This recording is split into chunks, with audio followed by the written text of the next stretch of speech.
গতকাল পাহাড়ি কায়দায় বৈষ্ণবনগরের বিধায়িকা চন্দনা সরকারকে জনগণ ভালো করে আপ্যায়ন করেছে। বৈষ্ণবনগর থেকে শুরু করে আমাদের ফারাক্কা, শামশেরগঞ্জ, রঘুনাথগঞ্জ বিস্তীর্ণ এলাকায় লালগোলা সহ নদী ভাঙন, গঙ্গা ভাঙন ভয়াবহ আকার ধারণ করেছে এবং 2018 সালে রাজ্য সরকারের সঙ্গে জাতীয় জলপথের যে এগ্রিমেন্ট হয়েছিল তাতে একটা 19 কিলোমিটার এলাকা ফারাক্কা ব্যারেজ কর্তৃপক্ষ দায়িত্ব নিয়েছিল, আর বাকি নদিয়া জেলা পর্যন্ত একটা বড় অংশ 100 কিলোমিটারের মতো জায়গা রাজ্য সরকার দায়িত্ব নিয়েছিল।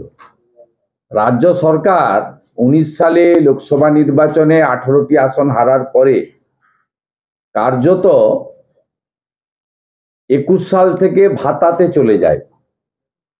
আইপ্যাক পরামর্শদাতার পরামর্শে ভাতাতে চলে যাওয়ার কারণে মানুষের যে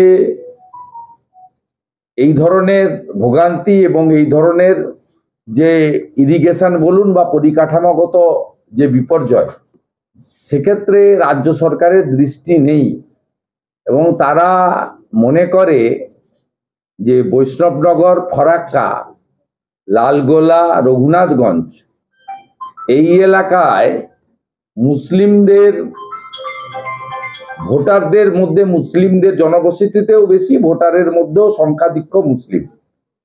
তাই এই এলাকায় কিছু না করলেও কেবলমাত্র সিএ কে এনআরসি, এসআইআর কে এনআরসি, বিজেপি কে হিন্দুদের পার্টি বলে ভোট এমনিতেই পাওয়া যাবে।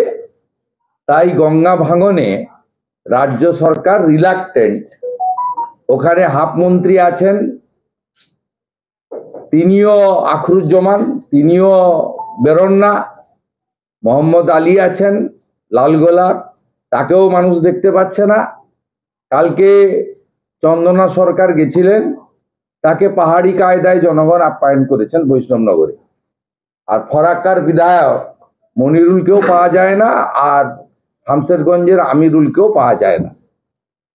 এদেরকে ওয়াকফ অ্যামেন্ডমেন্ট বিলের বিরুদ্ধে আন্দোলনে পাবেন, ট্রিপল তালাক যখন হাঁটানোর প্রশ্ন আসবে সেখানে আন্দোলনে পাবেন, ধর্মীয় সুশ্রুড়ানি এবং সাম্প্রদায়িক বিভাজন দিয়ে সাম্প্রদায়িক সম্প্রীতি নষ্ট করার ক্ষেত্রে এদেরকে পাওয়া যাবে।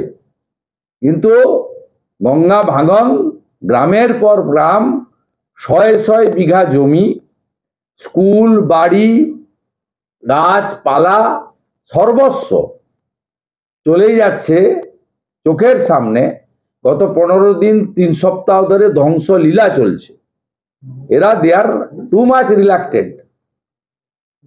আমরা এটাতে দাবি করতে পারি, সোচ্চার হতে পারি, অন্য কিছু করতে পারি না। কারণ রাজ্য সরকারই জাতীয় জলপথের সঙ্গে বসে, আমার কাছে এগ্রিটা কাগজ আছে, আমিও 6-8 মাস ইরিগেশন মিনিস্টার ছিলাম, আমার কাছে কাগজ আছে, 18 সালের এগ্রিমেন্টের কাগজ আছে।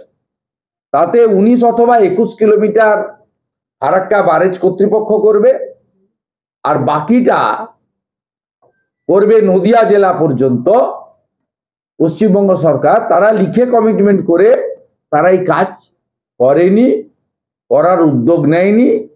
এবং এখন ভারত সরকারের যে এই ধরনের ইরিগেশন সংক্রান্ত প্রজেক্ট রয়েছে তাতে 50-50 অর্থাৎ 50% টাকা রাজ্যকে দিতে হয়, 50% টাকা কেন্দ্র দেয়।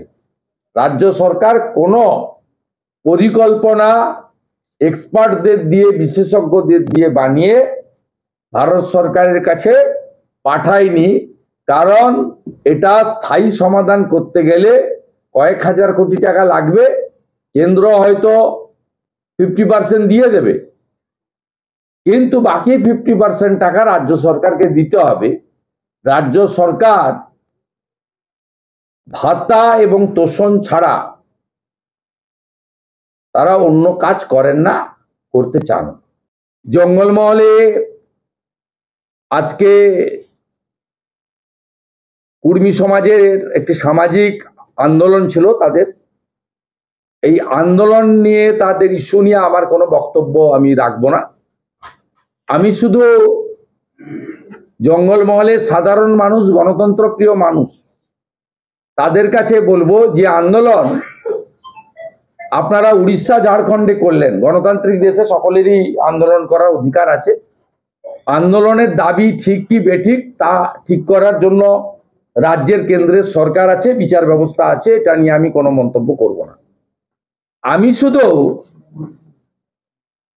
পুলিশি তাণ্ডবের কথা বলবো যে গতকাল থেকে পুরুলিয়া, বাঁকুড়া, ঝাড়গ্রাম এবং পশ্চিম মেদিনীপুরে কুর্মী সমাজের নেতাদের, যাদের পদবী মাহাতো, যেভাবে পুলিশি অত্যাচারের শিকার হলেন এবং এন্টার বাঁকুড়া, ঝাড়গ্রাম, পশ্চিম মেদিনীপুরে সমস্ত কুর্মী গ্রামগুলোতে এক্সিট এবং এন্ট্রান্সে পুলিশের নাকা বসিয়ে দেওয়া হয়েছে, রোগীকে বেরোতে দেওয়া হচ্ছে না। আমি কুর্মী সমাজের নেতা যারা আছেন বলবো, নবান্নতে চার ফিশ ফ্রাই খাইয়ে আপনাদের টুপি পরিয়ে দুবার সব ভোট নিয়েছে, 21 এবং 24।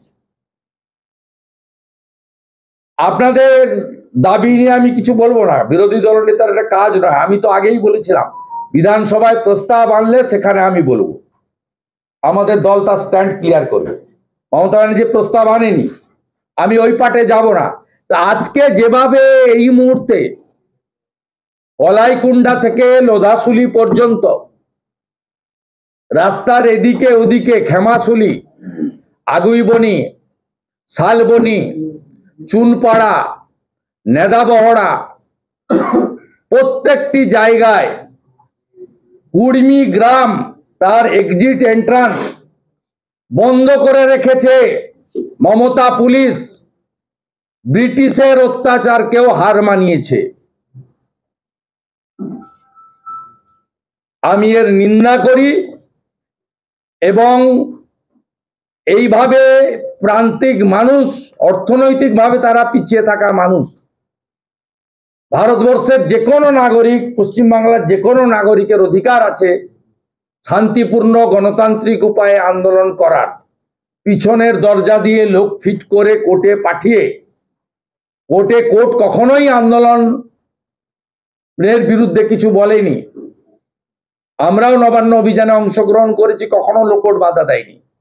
কোর্ট সবসময় বলে সরকারি সম্পত্তিতে হাত দেবেন না, সরকারি লোকদেরকে ক্ষতি করবেন না, সাধারণ মানুষের ক্ষতি করবেন না।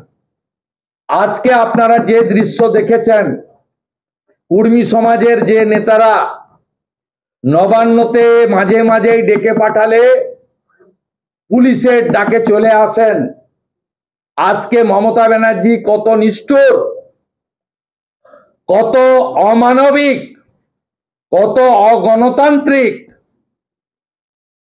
কত প্রান্তিক জঙ্গলমহলের মানুষকে তিনি কিভাবে দমন পীড়ন করেন তার বালিচর পুলিশকে দিয়ে, তার প্রমাণ আজকে পশ্চিম মেদিনীপুর, ঝাড়গ্রাম, বাঁকুড়া, পুরুলিয়াতে হয়েছে।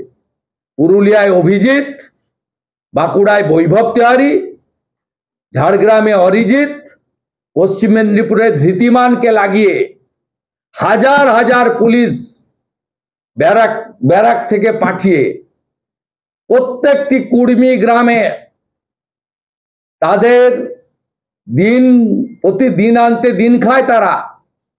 কোন গ্রাম থেকে রোগীকে পর্যন্ত হসপিটালে বেরোতে দেওয়া হয়নি। এই অমানবিক কাজের আমি নিন্দা করি এবং সমগ্র জঙ্গলমহলের সর্বস্তরের মানুষকে, কুর্মী থেকে, আদিবাসী থেকে, কুম্ভকার থেকে, ওবিসি থেকে অন্যান্য সমস্ত সমাজের মানুষকে ঐক্যবদ্ধভাবে ব্রিটিশের অত্যাচার ছাড়িয়ে যাওয়া মমতা বন্দ্যোপাধ্যায়ের বিরুদ্ধে গণতন্ত্র রক্ষা করার লড়াই করার আবেদন জানাই।